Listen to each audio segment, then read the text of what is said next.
Assalamualaikum warahmatullahi wabarakatuh. Sampurasun. Kumaha rerencangan daramang sadayana. Mudah-mudahan rerencangan daramang saroleh saroleha supados dinten ayeuna rerencangan sadayana tiasa ngiringan pembelajaran budaya Sunda. Dinten ayeuna urang bakal belajar budaya Sunda ngeunaan naonnya? Aya nu tiasa nebak? Dinten ayeuna rerencangan bakal diajar budaya Sunda ngeunaan kalimah pananya atau kalimat tanya sareng kalimah pangajak atau dalam bahasa Indonesia disebut kalimat ajakan. Hayu rerencangan urang mulai pembelajaran budaya Sundana. Anu pertama bakal Miss jelaskeun nyaeta ngeunaan kalimah pananya.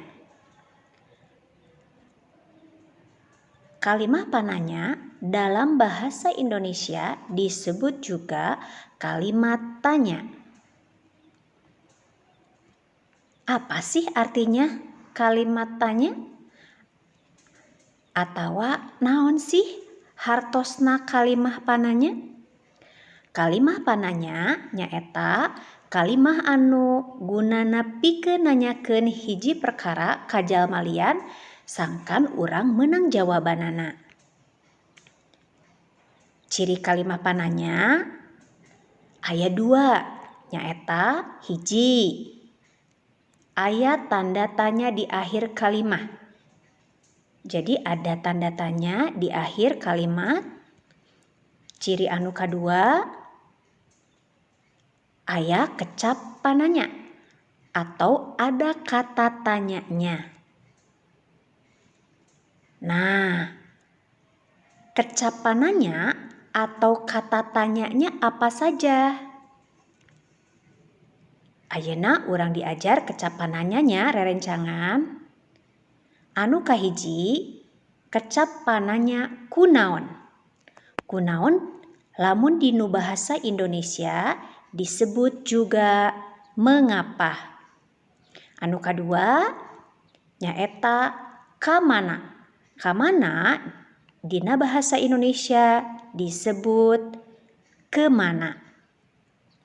Anu katilu nyaeta iraha. Iraha dalam bahasa Indonesia artinya adalah kapan. Yang keempat, kecap pananya naon. Dalam bahasa Indonesia artinya apa. Yang kelima, kecap pananya kumaha. Dalam bahasa Indonesia artinya bagaimana. Dan yang terakhir, kecap pananya nyaeta saha. Dalam bahasa Indonesia artinya siapa. Janten kecap pananya anu bakal digunakan ku urang sadayana dina dinten ayeuna nyaeta kunaon, kamana, iraha, naon, kumaha, saha. Kunaon atau artinya kenapa.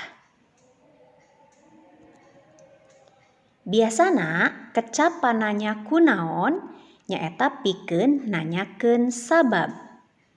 Contona, kunaon ujang ceurik. Anu kadua, kecap pananya kamana atau kemana. Contona, kamana abah angkatna. Biasana kecap pananya kamana eta teh pikeun nanyakeun tempat tujuan. Cocoknya rerencangan sareng contona kamana abah angkatna. Rerencangan tiasa ngajawab abah angkatna ka sakola atau abah angkatna ka masjid.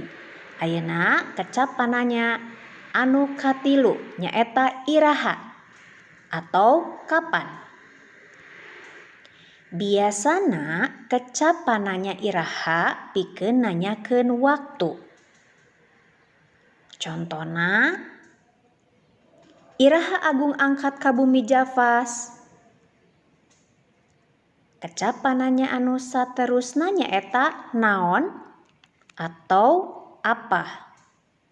Biasana kecapananya naon pikeun nanyakeun barang atawa hal tertentu. Contona, naon anu dicanda ku Ahmad? Nu saterusna nyaeta kecapananya kumaha atau bagaimana.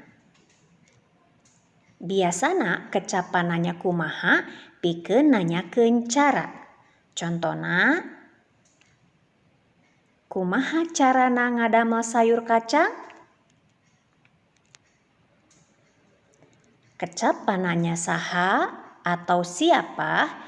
Biasana kecapananya ieu pikeun nanyakeun ngaran jelema. Contona nyaeta saha anu pangpinterna di kelas 5. Nah, rerencangan diulang deui nya.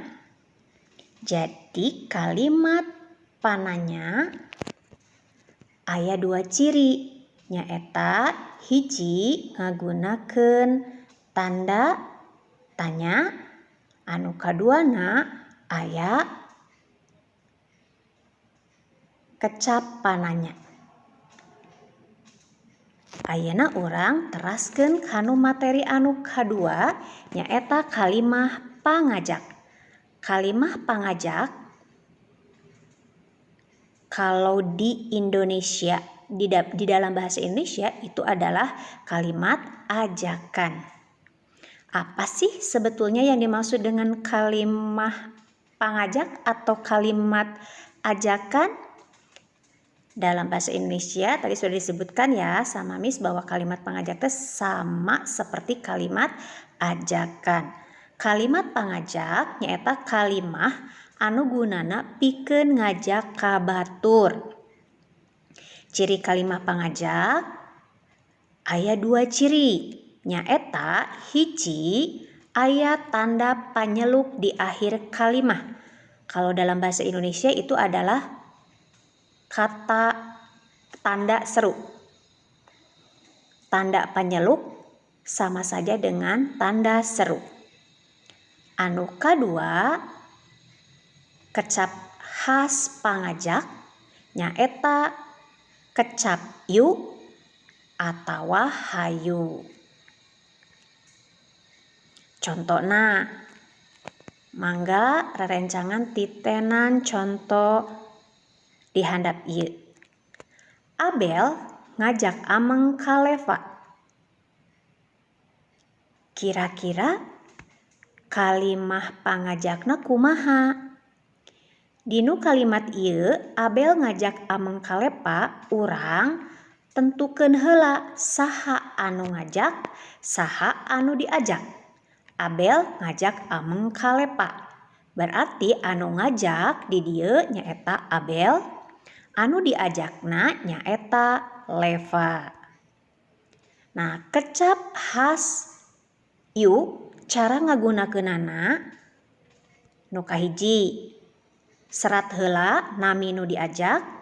Nami nu diajak saha? Nami nu diajak nyaeta Leva. Anu kadua serat hal anu dilakukeun. Hal anu dilakukeun nyaeta Ameng. Teras serat kecap yu. Janten kalimah pangajakna Leva urang Ameng yu. Emutnya rerencangan di akhir kalimah kedah nganggo tanda panyeluk. Leva urang Ameng yu. Nah sateuacan yu aya tanda koma. Ayeuna urang teraskeun ka contoh anu kadua masih Abel ngajak Ameng ka Leva. Anu ngajakna tadi Abel, anu diajakna tadi Leva. Ayeuna urang ngagunakeun kecap khas hayu. Anu kahiji rerencangan kedah nyeratkeun nami nu diajak nyaeta Leva. Teras teraskeun kanu kalimah hayu. Teras serat hal anu dilakukeun nyaeta ameng. Janten kalimah pangajakna Leva hayu urang ameng. Di akhir tong hilap dilengkapi sareng tanda panyeluk. Kumaha rerencangan? Gampil kan? Nah, ayeuna rerencangan tiasa diteraskeun kana soal evaluasi ngeunaan kalimah pananya sareng kalimah panyeluk. Tapi sateu acana di grup chat Miss bakal ngajelaskeun tentang tugas anu kedah ku rerencangan dikerjakeun. Hatur nuhun rerencangan sadayana. Mudah-mudahan rerencangan sadayana tiasa paham, tiasa mengerti kanu naon-naon anu tos dijelaskeun ku Miss Helni. Assalamualaikum warahmatullahi wabarakatuh.